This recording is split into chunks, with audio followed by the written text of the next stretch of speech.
G'day, I'm Patrick from Douglas Fir Design.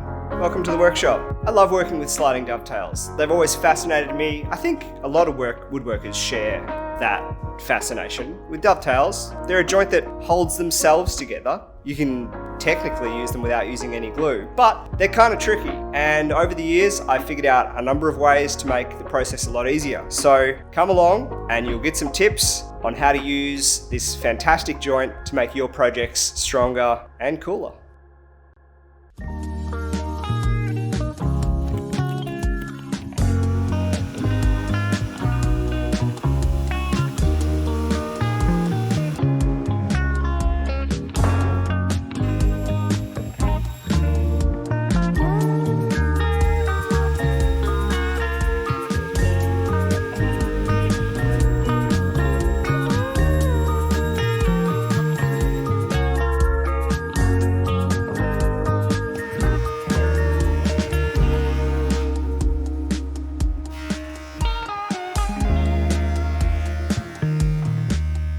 One thing from stopping you getting really good sliding dovetails is if your boards aren't flat. It is the number one thing that will mean that you have to oversize your dovetails, which means they look loose or they just don't fit together.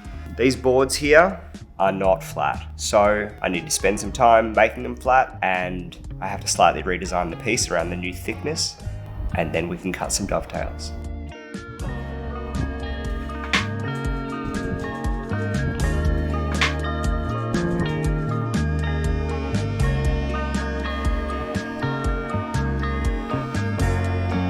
So I ran everything over the jointer. The boards are 400mm wide, the bed of the jointer is 400mm wide.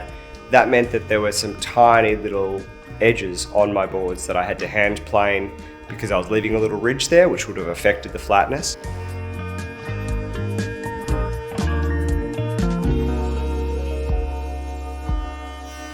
If you don't have a big wide jointer and you need to flatten a panel like this, but it will fit through your thicknesser, what you can do is put down a piece of flat plywood and then put your panel down on top of that plywood with the concave facing down, so sad face, and put some hot glue or something that will support that curve, support that concave, so that it is not compressed flat by the rollers. This means that the board can go through the thicknesser and it will flatten that top, and then you can thickness the other side like normal.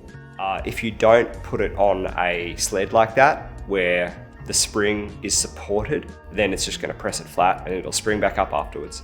But these are now going to be thicknessed out.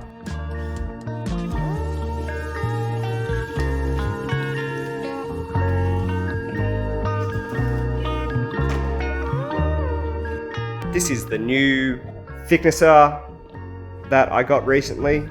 Digital rise and fall, helical head, 630 wide. I'm very excited to be using it. I've used it a bit, but it's only really been set up for about a week. So I'll pass all of these things through. They were sitting at about 30mm. I've probably jointed about 1mm off them. I'll bring them down to sort of 28 or as close to that as I can get. I'd say 27, it doesn't really matter. I'll just need to readjust my design afterwards to account for that difference in thickness. I actually thicknessed these a couple of weeks ago initially, and they were flat then, but then they were sitting in the shop for about 2 weeks. And so they are no longer flat, which is why I'm doing this process again. So that is a good lesson. If you're gonna be messing around with panels like this out of solid timber, don't leave them sitting around. Do the joinery that you need to do as soon as you've thicknessed them, because they will not stay flat for long. I'm gonna give you a little explanation of why I'm using sliding dovetails and a few things that you need to consider if you wanna use them. I wanna join some panels like this, and using a sliding dovetail means that one piece will slide into the other. The piece I'm building is a little, essentially an outdoor play kitchen. This is for my little toddler. And the dovetails will be joining the panels like that. These panels are now 27mm thick, and so I've set the dovetail. These panels are 27mm thick. The tip of this dovetail bit is 25mm across, and it's going to protrude into the timber by 13mm. That's this little dovetail bit here. It's a 14-degree dovetail bit with a 1/2-inch shank. So the tip is 25, at the base, I don't know what it is, but at the point that it enters the timber, the width of the bottom of the dovetail here should be around 19mm. I know that's really important We don't want that dovetail bit to be doing all of the cutting at one time. Unlike when you're using a straight bit, you can't start a dovetail bit low and then creep it up to height, because the geometry will change and it will no longer be a dovetail, it will just be a ragged straight cut. So it needs to be at its final height and do that cut in one pass. So in order to help it along, we're going to remove as much meat as possible using a straight bit. And we need to know the narrowest width of that dovetail shape so that the straight bit that we use isn't cutting the walls of the dovetail. This blue line here will be the cut that our straight bit makes, and that's going to be an 18mm straight bit, and I can step that into the cut if I need to, going in 13mm deep. That means that the portion of timber that the dovetail bit has to cut is just this outside portion. The simplest way to do this, so that you don't have to remeasure a bunch of times, is whether or not you're using a fence on a router table or some sort of fence with a handheld router.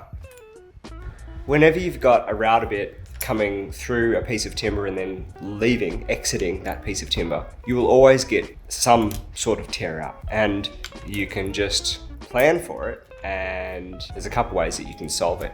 You could make your boards wider to begin with so that the tear out occurs in a place that you're then just going to cut off. It's not always practical. You can hold some sort of backing board onto the piece of wood that you're cutting so that as the router bit emerges, it's cutting into the next piece of timber. That works pretty well, but you've got to hold something in place. I'm just going to double-sided tape some spoil boards on the back of each piece where I know the router bit is going to leave, it's going to exit the timber, and that will prevent any tear out happening. And I can just pull them off afterwards. You could, use super glue or masking tape, but double-sided tape works really well. When you're trying to cut sliding dovetails, as I explained before, the board has to be dead flat. I use these paddles, pushing through with that consistent pressure the entire way, so that the board isn't lifting up at all due to the pressure of the router or some other motion that you're creating. If it lifts, you will not have a straight trench, you will not have a straight dovetail slot, which means your dovetail, the male dovetail piece, just won't slide in there. And then you'll have to make it looser and then it won't fit and it won't look nice. So keep a really firm pressure on your work as you're moving over the router. So I've done my first set of straight slots, and now I'm going to change that router bit over to the dovetail bit so that I can do the dovetail profile in exactly the same location. Within this design, there's a couple of pieces that need a dovetail slot that is set at a different distance from the fence. Right now the fence is set at 55mm from the router bit center. There's another cut that's set about 100mm. I'll do them as a totally separate operation. The distance from the bit to the fence right now is critical, and I'm not going to move that. It's easier for me to change router bits out and reset the heights and so forth than it is for me to get the fence position in exactly the same position for the second time. Part of the reason it's very easy for me to set the heights over and over again is because I have a digital router lift. This thing has been in my shop for years.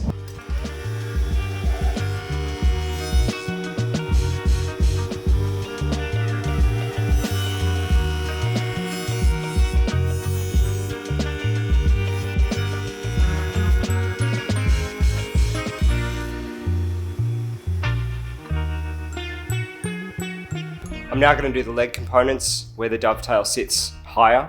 So I'm going to move the fence and make those cuts. Again, I'll start with the straight bit, then do the dovetail bit without moving the fence. Once we've cut all of the female dovetail components, the slot, we'll then go on to cut the male components. And we can creep up on them to fit the slot far more easily. Well, we can't change the dimension of the slot because it's set by the router bit in this case.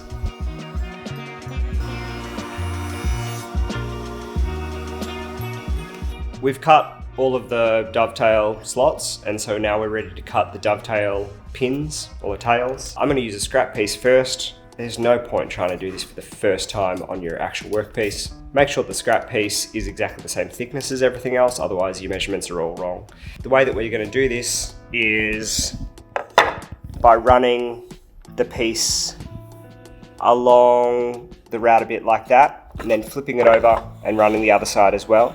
I'm not going to do a whole bunch of measuring to start this off. I'm really just going to creep up on it, making sure I'm doing both sides until it's a perfect fit. I'm gonna start for this test piece with the depth of the router bit unchanged. It's set at 13 mil.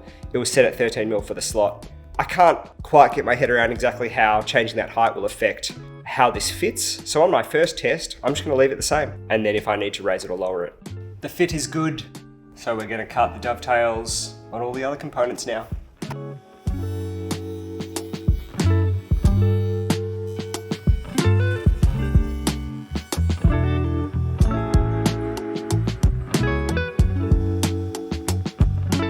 So that has all gone together really easily, actually. A couple of reasons. The boards were flat. That helps. This is a really soft timber, which means it just has a bit more give. It's also it's an interesting timber. It's called a bodo. It's essentially a toasted pine product that's been steam treated. And so it lacks any of that like sticky resininess that pine and some other timbers have. That stickiness, any resininess can really increase the friction in these joints and make it difficult to get them in. But these are just fitting beautifully, which is wonderful.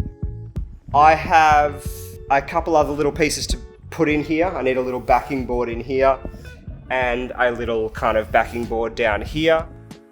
They're not going to be dovetailed, but they will be captive, kind of in the way that you would insert a drawer box into a drawer with a slot. So I just need to route some channels for that and then cut the panels and fit that all together. So the sliding dovetails are all done and they fit really nicely. I've cut the little other bits and pieces, and the last job I need to do is cut some holes so that this outdoor sink can actually have some basins. So I just need to lay them out, and because I've already overcapitalized on this project and I feel like I might as well just take it to the next level, I'm going to cut these basins out using a Shaper Origin, which is a new addition to my shop. This will not be an instructional video on a shaper. I'll just be using it. I will be doing more instructional videos down the track, but right now this is just another excuse to get it out of the box. Obviously the shaper is overkill for this job. If you do not have one, here are some options.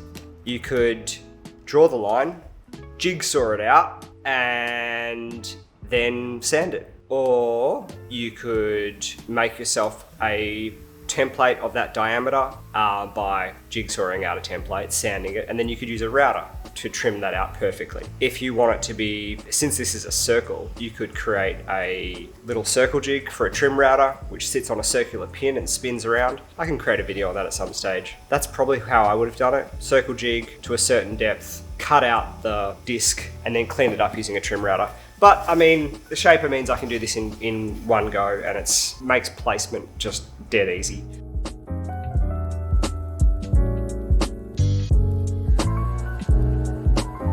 So yeah, a couple other bits and pieces to make this kid friendly. I'm going to be rounding over all the edges pretty aggressively, so there'll be big round over on all the surfaces. Bits of this will be glued together using a polyurethane glue, which is suitable for outdoor use, and bits of it will come apart so that it just increases my versatility later on of this object, which is going to sit in my garden for a while. So yeah, a few more bits and pieces and then we'll throw some oil on it.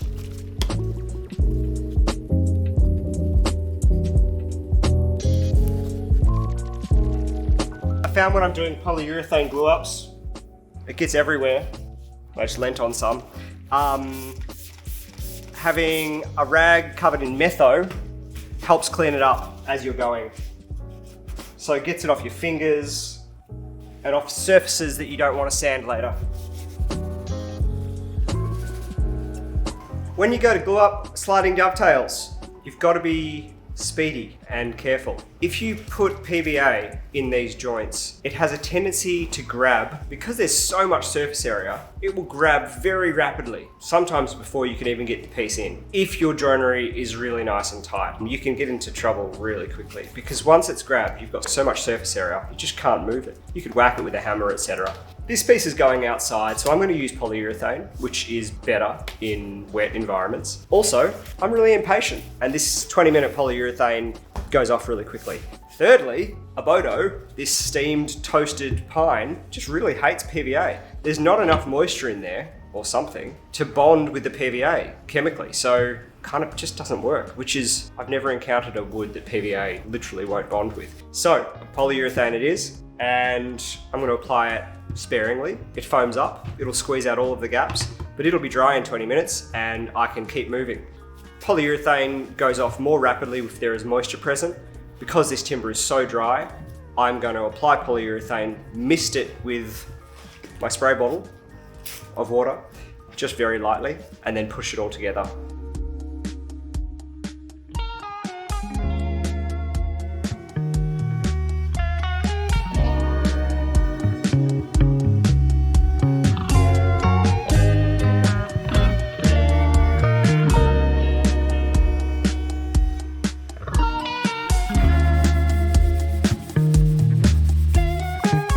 Okay, so there you have it. Probably the only toddler's outdoor kitchen that uses sliding dovetail joints. Maybe not, but fairly high chance. Sliding dovetails are really useful. They look beautiful. They are a little tricky. You've got to be very accurate, but if you clear out the waste first using a straight router bit, if your stock is really flat, you try and prevent tear out, and you creep the fit up. You creep up on a good tight fit by adjusting the thickness of the pins, not the trench. They are definitely achievable, and I love the feeling when they slide together well. It is truly a wonderful thing. There is so much surface area. Just be aware that glue up can be tricky. Take your time, always do a practice cut, and yeah, look, incorporate them into your project. They're a wonderful joint. This thing needs some oil on it or something, but I've got to figure out what that's going to be. It has a little tap here. He can fill that up with water and fill that up with mud and generally make a mess. I think he's going to love it. I hope you enjoyed the video. There'll be links down below to some of the products I've used, like the router bits and some of the glue and some other bits and pieces. I'll see you next week with another video of something I'm doing. Don't forget to like and subscribe, and let us know in the comments if there's anything that you want to see more of, or if there's anything you didn't understand. I'm always happy to try and explain it a bit more simply. Thanks for watching, and I'll see you next week.